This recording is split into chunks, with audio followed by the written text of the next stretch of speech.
wrap this up. We're done with circular motion. There's like couple of questions that I need to go through.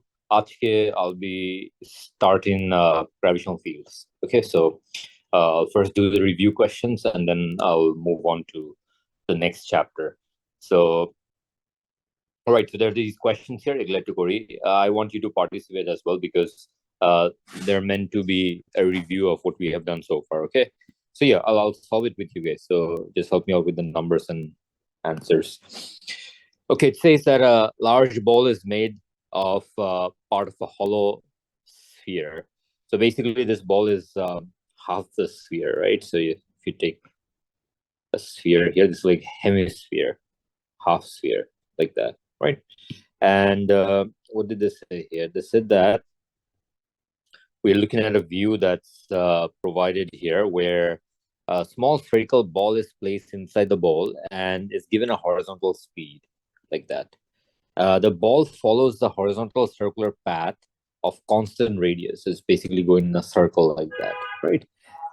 It says that the forces acting on the ball are weight and normal reaction R of the ball as shown in the figure. Okay, so they're given a diagram here. So basically the ball is here and there are two forces acting on the ball. One of them is the weight, which is acting downwards like that.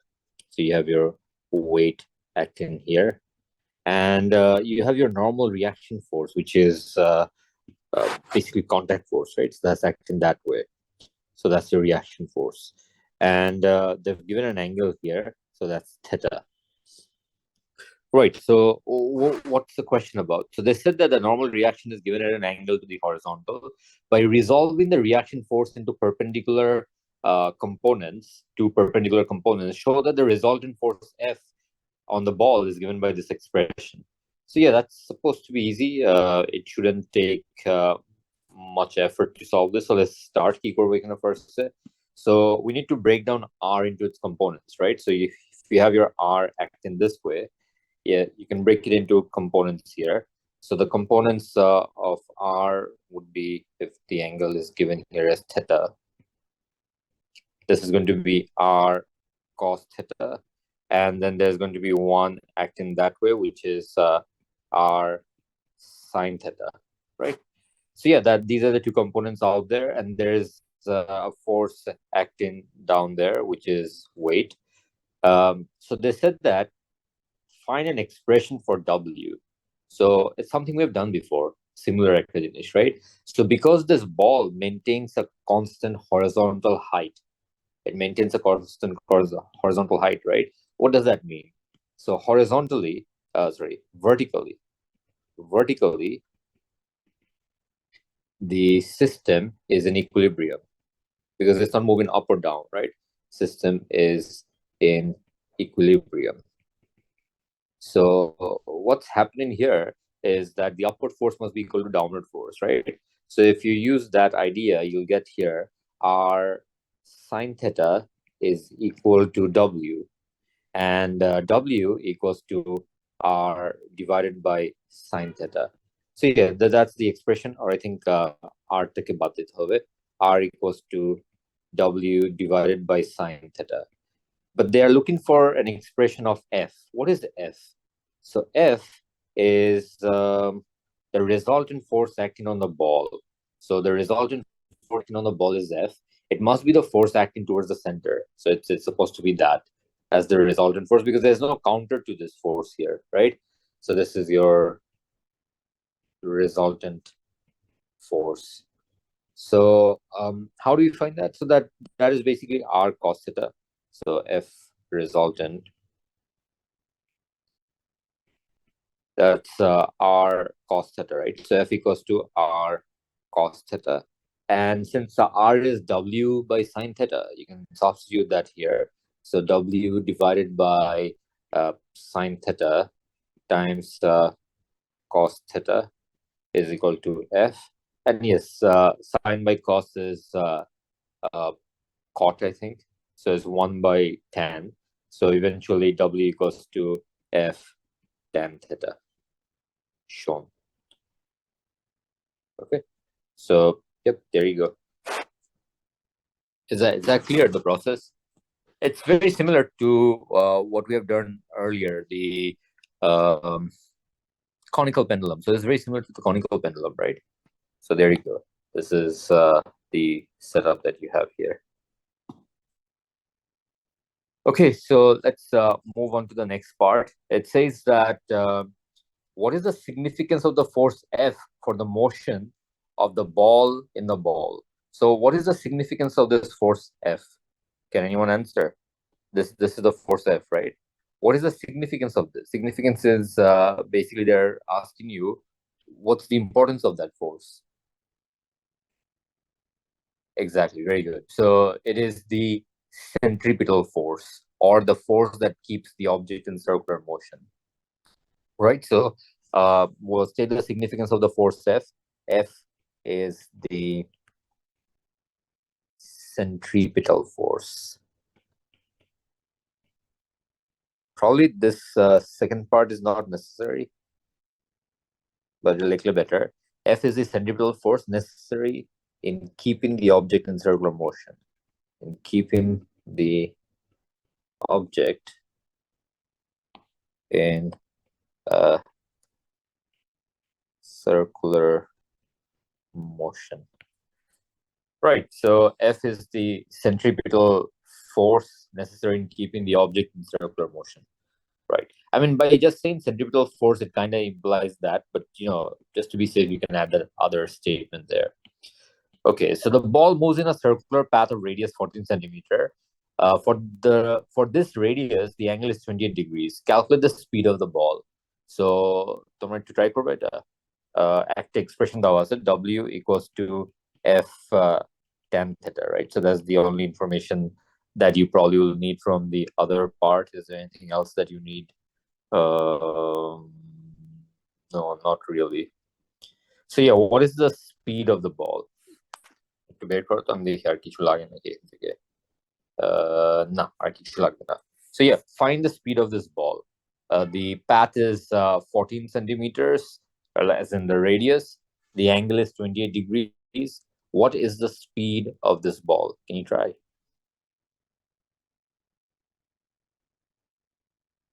I have seen students sometimes struggle with this because it's not like very straightforward. But দেখো পারো নাকি? Find me the speed of this ball.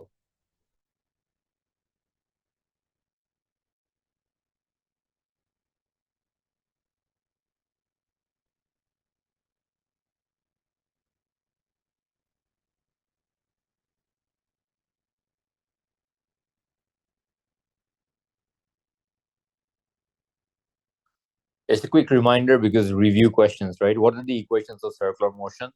Omega equals to 2 pi by t or 2 pi f.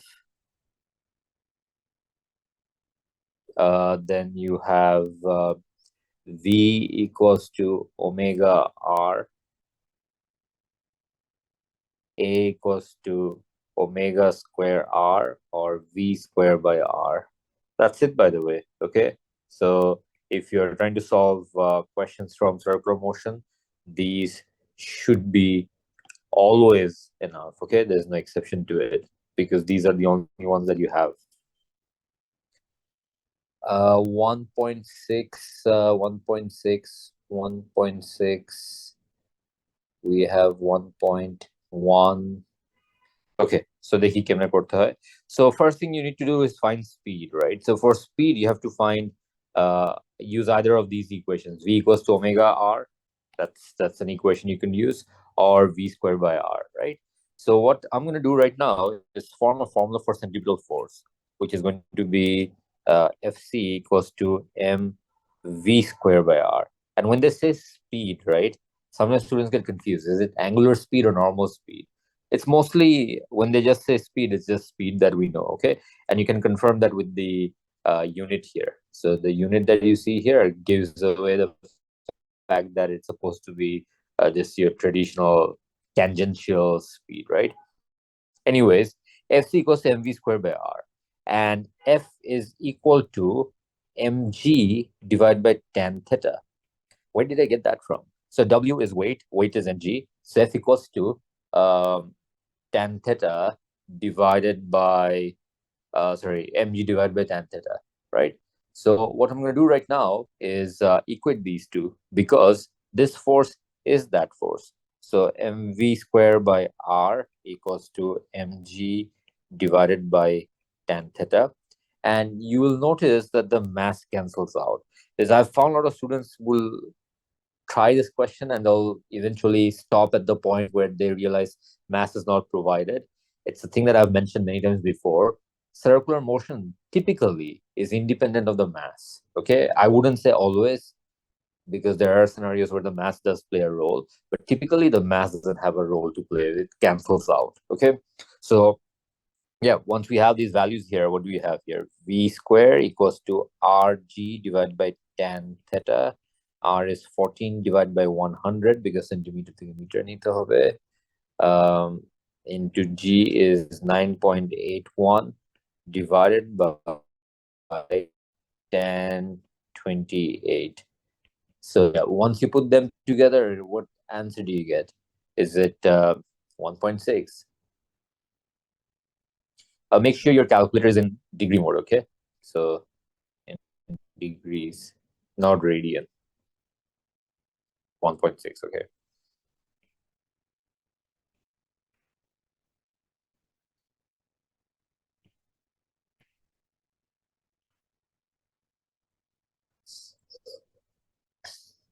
If you are having internet problem, as in like, lag or anything, I will upload this class recording later on in Google Classroom, okay? But yeah, since we're doing like a review of the chapter, your participation is important, okay? So because I want to make sure circular motion কে ছেড়ে যেতে পারি. Also circular motion যদি বুঝে থাকো তাহলে future topics গুলোতে circular motion involved আছে অনেক, ওগুলো তাহলে I can be sure যে পারবা, okay? Because ওইখানে আবার গিয়ে circular motion শিখানো would be like difficult. So difficult because time limitation, right? So এখানে যদি wrap up করে ফেলতে পারি, it's easier. So quite a question should be enough for you to understand circular motion, or to at least know whether you know circular motion, okay? So pay attention. এগুলা যদি পারো তাহলে আশা করি যেগুলো আমরা ফিউচারে করবো ওগুলো পারবা। আচ্ছা, so define the radian. What is the radian? কি ছিল radian? কেউ রিমাইন্ডার দিতে পারবা 2 marks এর জন্য? So yeah, definitions are a big part of your A2. If you have missed the first class that we had, around 30% of your exam is just definition, and you need to get around 50 plus to be guaranteed an A, right? So that means if you think of that as your target, it's almost half the exam relies on the definitions that you have. Okay, so radian it is the angle subtended মানে created, okay? Subtended at the center of the circle such that, এই পার্টটা খুব important, such that the radius is equal to the arc length. So diagram যদি বুঝতে চাও জিনিসটা একটু বুঝাই. So you have a circle here, and this is an angle generated here. This angle is 1 radian if the arc length is equal to the radius. So do you see this radius here? This radius and this arc length that you see here are equal. So this R and S are equal. So R যখন হচ্ছে equal to S, that's when it's a radian. Okay, so that's the definition.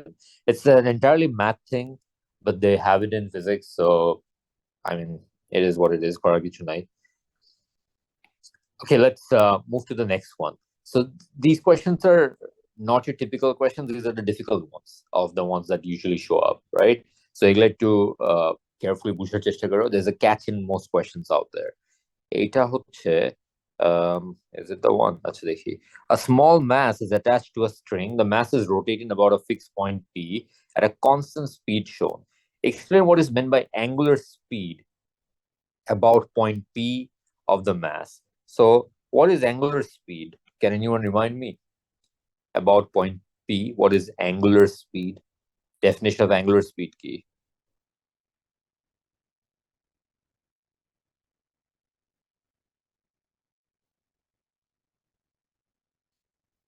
What is angular speed? Yes, very close. It is the rate of change of angular displacement about point P. Okay.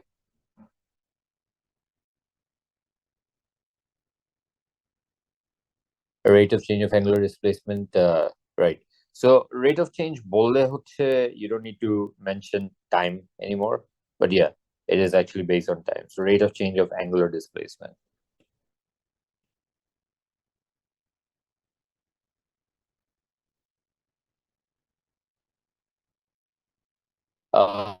এখানে হচ্ছে I recommend something which you know ASA O levels তো বলতাম. ASA তো definitely it's very important and useful. You can write a formula here as well. Okay, so you could just say angular speed, which is omega, equals to angular displacement, which is theta. Remember, in AS you could just write a formula for most definition. You can do that here as well. Okay, where relevant, obviously.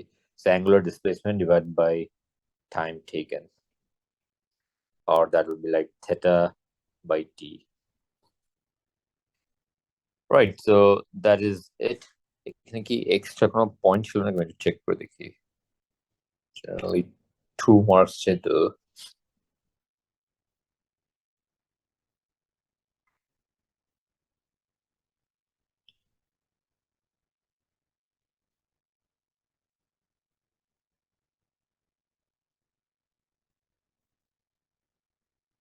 No, I don't think there was any extra point.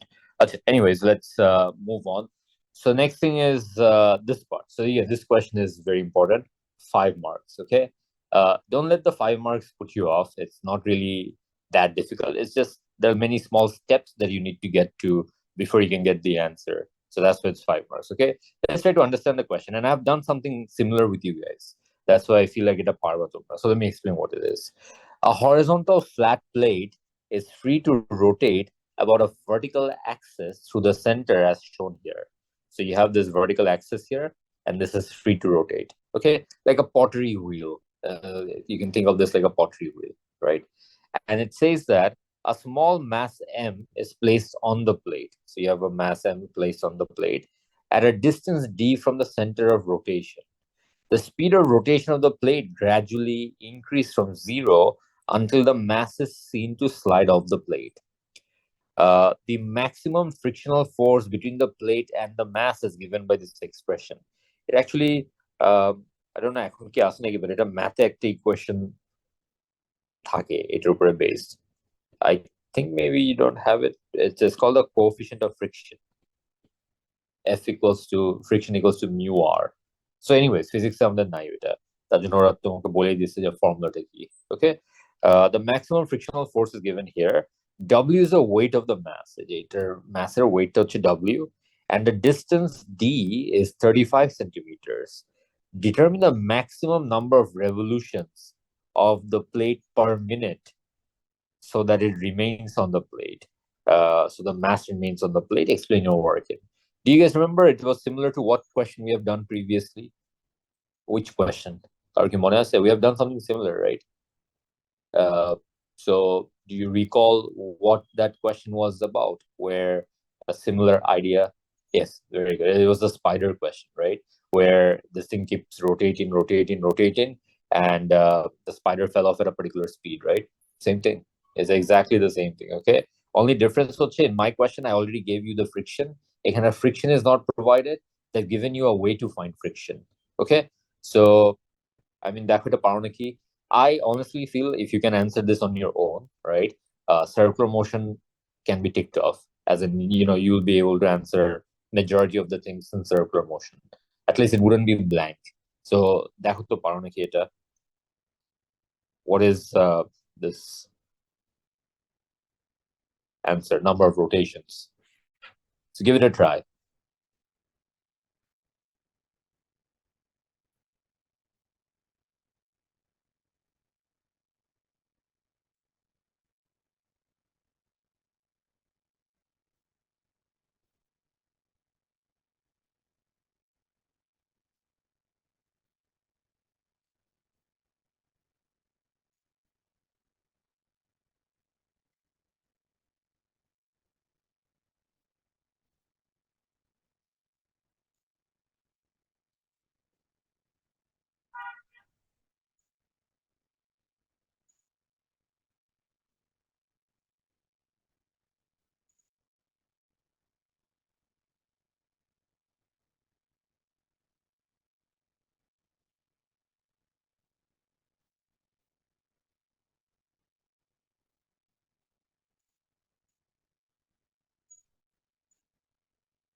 Equations. Yeah, equations are just the same as these.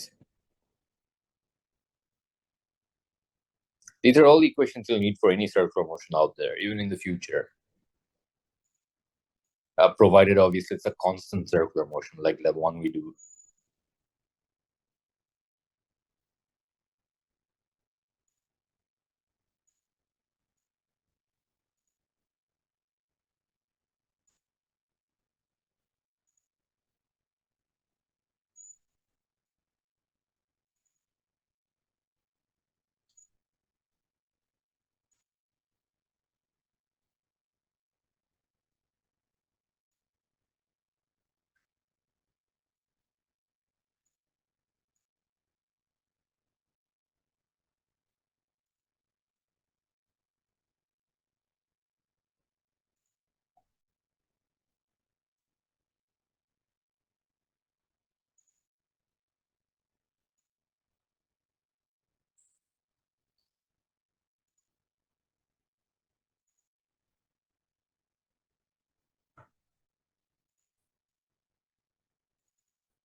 Two hundred and 270 RPM. Okay. I'll wait for others. Anyone else?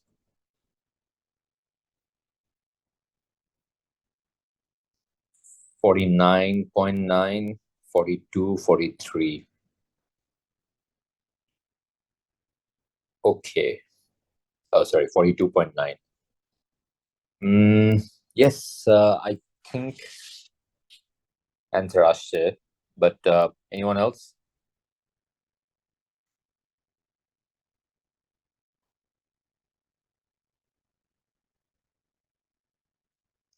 Okay, so I'll start solving. বাকিরা করলে answer আসলে আমাকে বলো, but I will first explain the physics behind it. Okay, so you have this wheel here, the wheel that's rotating, and as this wheel rotates, right, there's a mass placed here. So there's a mass on this wheel here, and this mass is spinning wheel with the wheel. So if I place it here and that, and it's going like this, right? So it's spinning, but it starts off slow.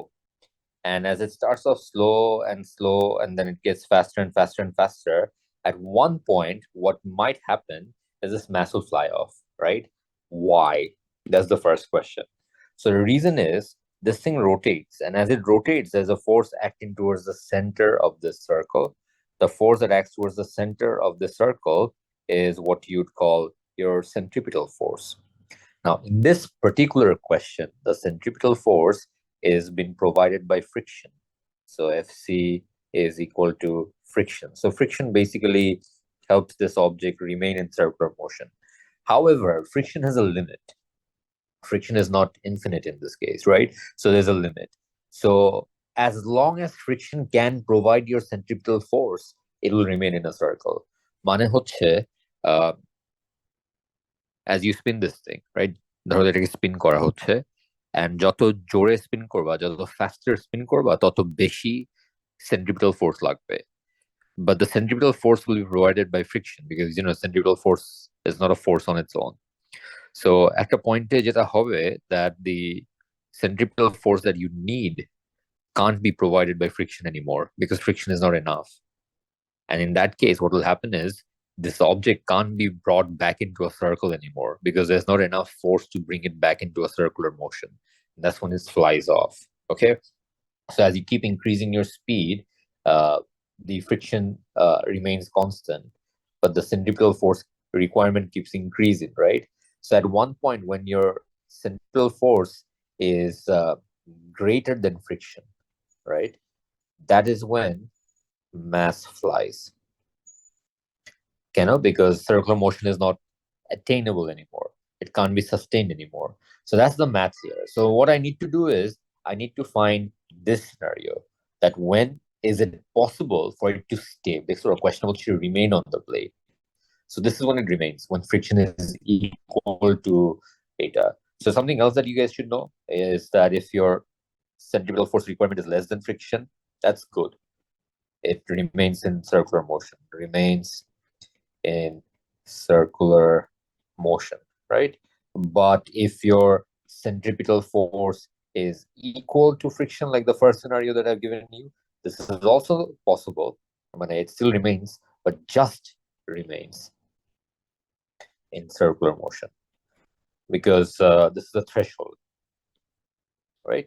So এখন আমাদেরকে এটা use করে বের করতে হবে what's the maximum possible speed, right?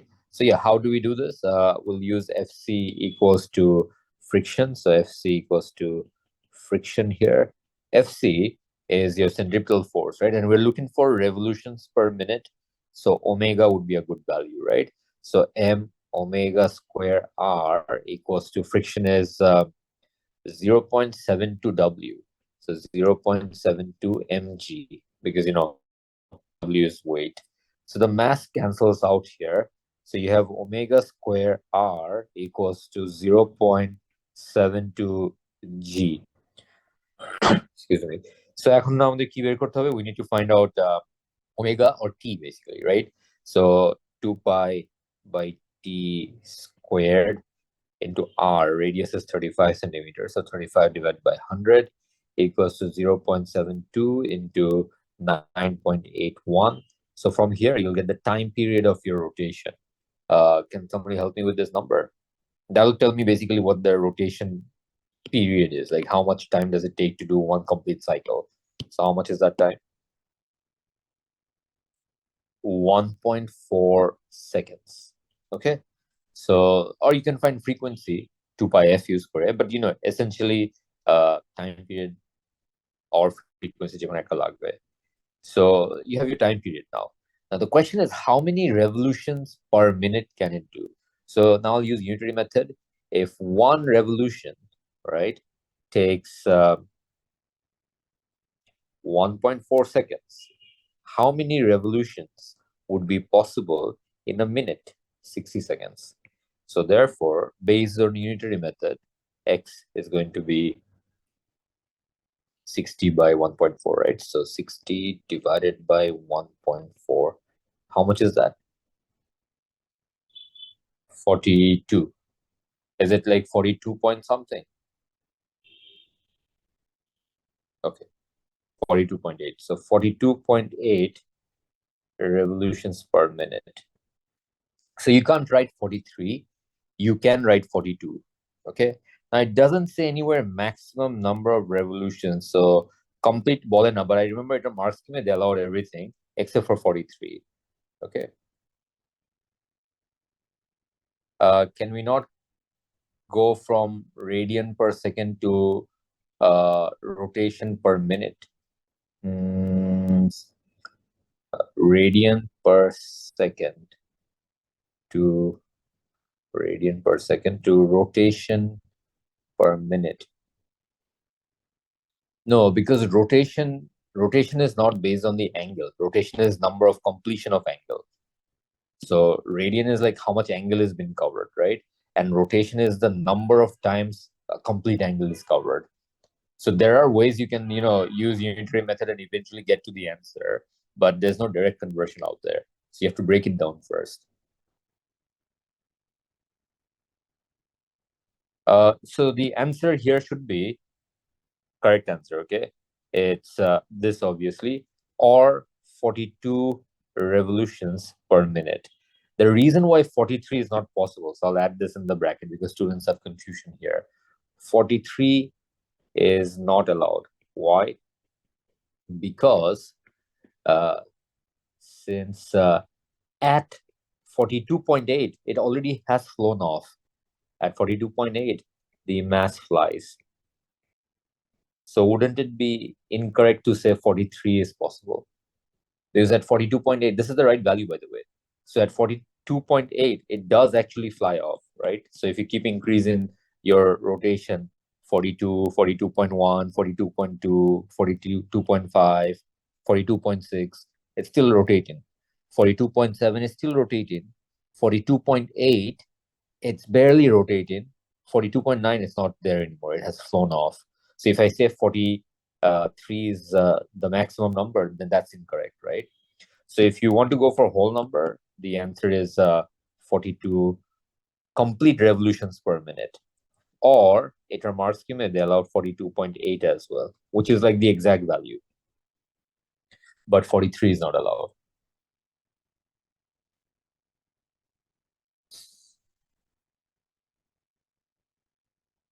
Is that okay? Do you have any confusion questions? You can let me know. 42.9. Yeah, I mean, whatever that value was. So 42.9 would be fine as well. But 43, basically, you can't round it up. You can round it down safely, but not round it up. It's very similar to, if you remember from your AS, the diffraction rate in order numbers. So if your maximum order was 8.99, it's supposed to be written as 8. Because at 90 degree the maximum number is 8.99. You can't go beyond that, right? So yeah, it's basically based on that idea. Right, so let's see the next part. এখানে কি বলছে? The plate is covered when stationary with mud. It is like a pottery wheel, right? Suggest and explain whether mud near the edge of the plate or near the center will first leave the plate as the angular speed of the plate is slowly increased. I think this is easy. What do you think? Where would the mud fly off first? Towards the center or towards the edge? Yeah, at the edge, right? Why is it at the edge that flies off first? So this is suggest and explain as well. So what's the explanation? Why is it that the ones at the edge will be the first ones to fly? Very good. The centripetal force requirement is higher at the edge because the radius is larger at the edge. Correct. So how do you word this? So you say that mud at the edge flies first or leaves first.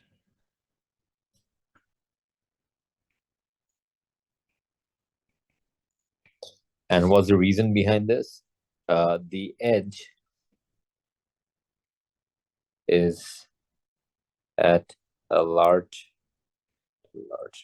radius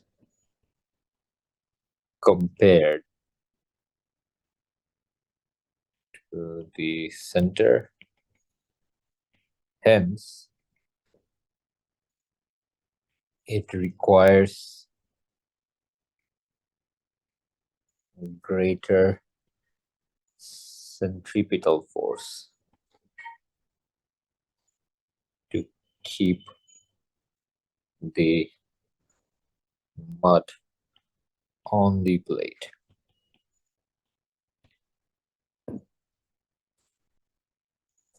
So this remains constant regardless of density of the substance, right? Yeah, I mean, it's not based on density or shape or size. It's independent of those.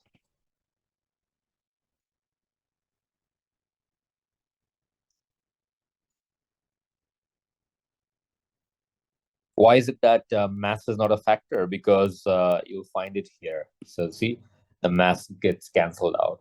So yeah, it doesn't really matter how big the chunk of mud is at the edge, right? It's always at the edge that it flies off because the mass eventually has no implication on whether it stays or not. See, our math wouldn't have changed if your mass was any different. Okay.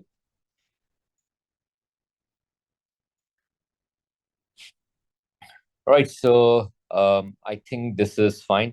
এখানে there's another question, couple of questions. এটা আমরা হচ্ছে এটা আমি রাখলাম তোমরা একটু try করো এটা ওকে this part B, arguably the most difficult question of circular motion out there. A last part, especially this one, okay, it's a little challenging. So try it out. Our next class or whenever physically upfront class, I'll discuss this, okay, because it's something that you must try on your own, and eventually I can help you out with the answer. But নিজে থেকে try করতে হবে. So try this out and this as well. আজকে যেটা করবো এখন, I'll start gravitational fields because our plan was to start this last week, but it পিছিয়ে গেছে, so আমি আগায় রাখতে চাই. So yeah, we're done with circular motion. I can go back and just do a checklist here. Checklist someone already করা হয়ে গেছে because we were done with the theory part way before. So checklist হয়ে গেল. Yeah, it just our let's recap. Have we covered everything or not? This is your circular motion part 2. Understand that the force is constant magnitude that always keeps perpendicular to the direction of motion that causes centripetal acceleration. So the idea that there must be a force always acting towards the center, right? And that's perpendicular is that thing that we discussed here. So this page clarifies that notion. Okay, so that's the first one. Understand that centripetal acceleration causes circular motion with constant angular speed. So yeah, we saw why centripetal acceleration is necessary because there's a change in direction. A change in direction causes a change in velocity. A change in velocity per unit time leads to an acceleration. It's an acceleration capable of change in direction, but not magnitude.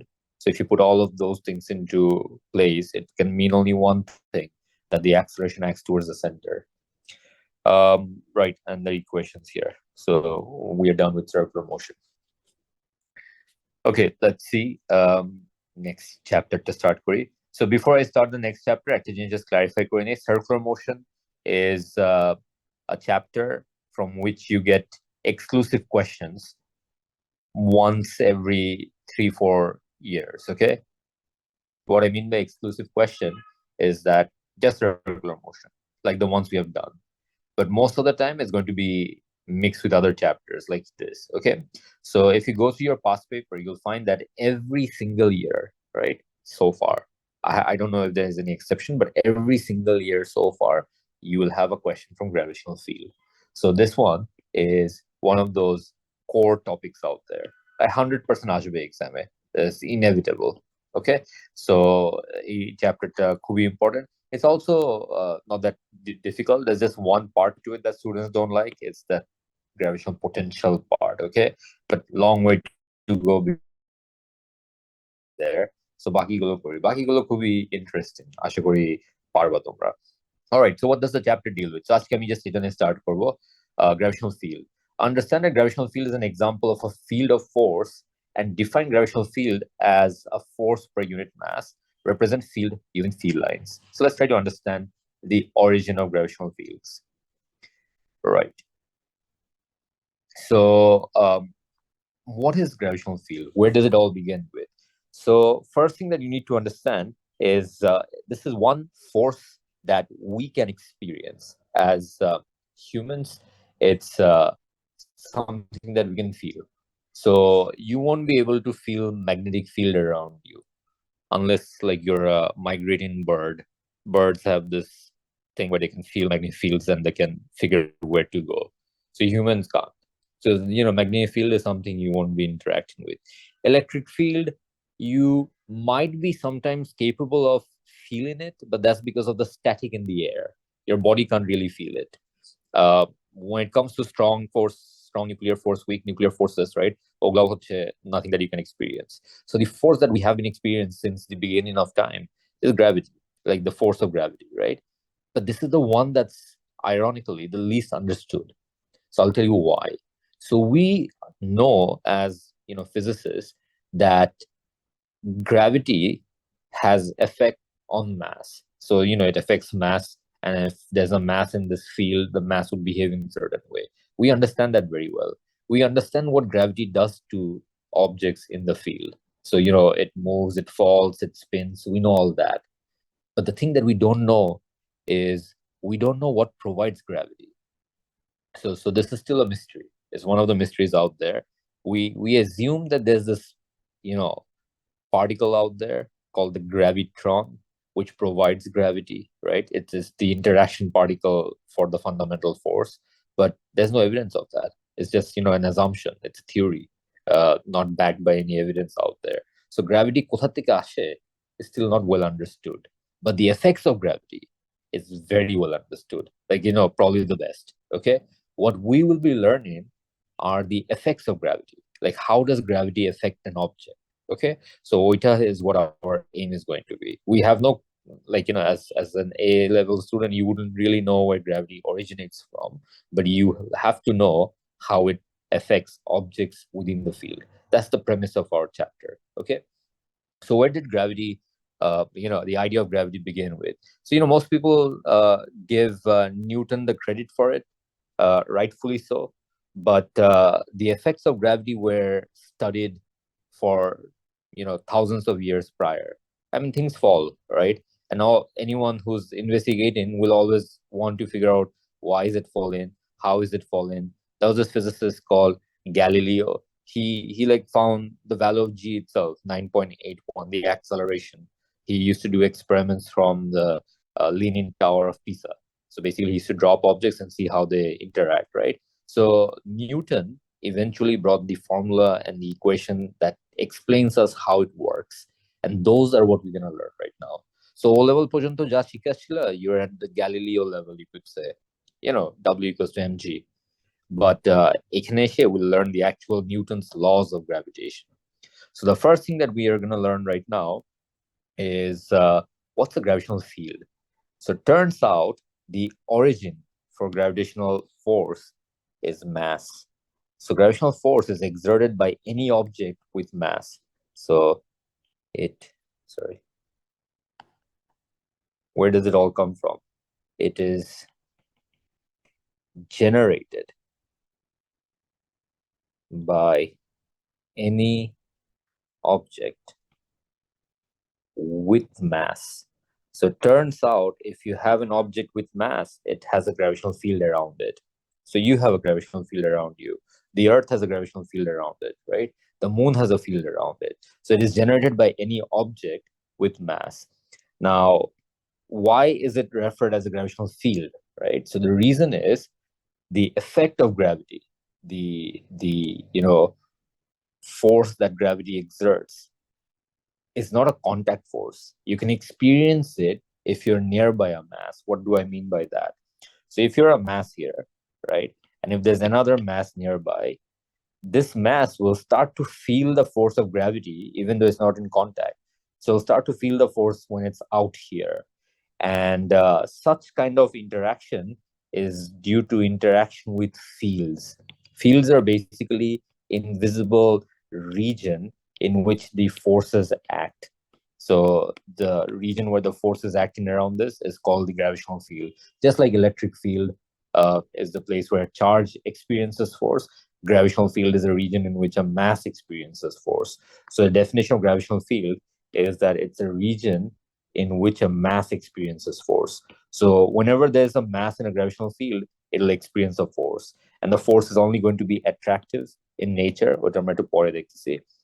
So the thing that we need to learn here is how do we represent this field, right? So let's start with the Earth, for example, or any mass out there. So let's say we deal with point masses. So this is a point mass. What's a point mass? So in theory, a point mass has no dimension, but no shape, no size. It's just a point, right? But we can't really draw a point. Something like a circle may take a draw curve, because our papers are two-dimensional. So eventually, whatever point you draw would become a circle. So how do you draw the field lines here? So the field lines, just like electric field lines, will leave the surface at 90 degree. So these lines come out from your surface at 90 degree like this. And if the sphere is uniform, these lines will be spread uniformly. So you have these lines that come out from here. What I'm drawing right now is basically the representation of the field, because the field is invisible, but we need to understand how it looks like. And there's this standard used to drawing fields, which is we use lines and arrows, because fields are vectors. So this is the field that you have around a point mass. And there's a name for this field. This field is referred as a radial field. Radial in the sense that the lines are coming out like the radius of a circle. It's called a radial field. And for gravitational field, the arrows always point towards the mass. So the arrows will always point towards the mass. And the reason behind that is, we'll learn this in more details in the next class. But gravitational field is only an attractive field. There's no repulsion possible here. So gravity as a force itself is only attractive in nature. There's no repulsive gravitational field out there. So gravity can't repel. It can only attract. And the attraction is represented by these arrows pointing towards the mass, right? So yeah, that's how the field looks like. And a couple of things before I wrap up. Fields are represented by lines, right? And there are some universal ideas behind field lines. First, they must enter and leave the surface as 90 degree. That's a requirement. Secondly, you must always put arrows on them to represent their strength. And lastly, the one that's most important for us, I believe, in the context of our chapter, is concentration of the lines. So if you look very close to the center here, you'll find that the lines are very closely packed. Look at that. They're all closely packed, right? But as you start to go further and further away, you'll start to realize that the lines are going further and further away. They're separating away from each other. The separation of these lines represents the strength of your field. So if you look at the separation here, right, how separated these are, versus if you look at the separation of these two lines, right, I'm not going to any other line, these two lines out there, they're very far apart. So it means this is a strong field or strong region, and this is a weak field. So the concentration or spacing of the line represents the strength of the field. Now, yes, this is something you actually had in your O levels with a chapter called electric field, or same idea, but that's universal for any field out there. Okay, so yeah, this is the diagram of the field around the mass. So yeah, next class I'm Jeta Korbo, I'll just go through this again. We'll learn about gravitational field, how to draw them, how to represent them, how to measure it, and everything else associated with the field. And then eventually we'll move into the Newton's law of gravitation. That's the core of the chapter. Okay, so yeah, আজকে এটুকুই থাকবে, আমরা next class হচ্ছে work more with this.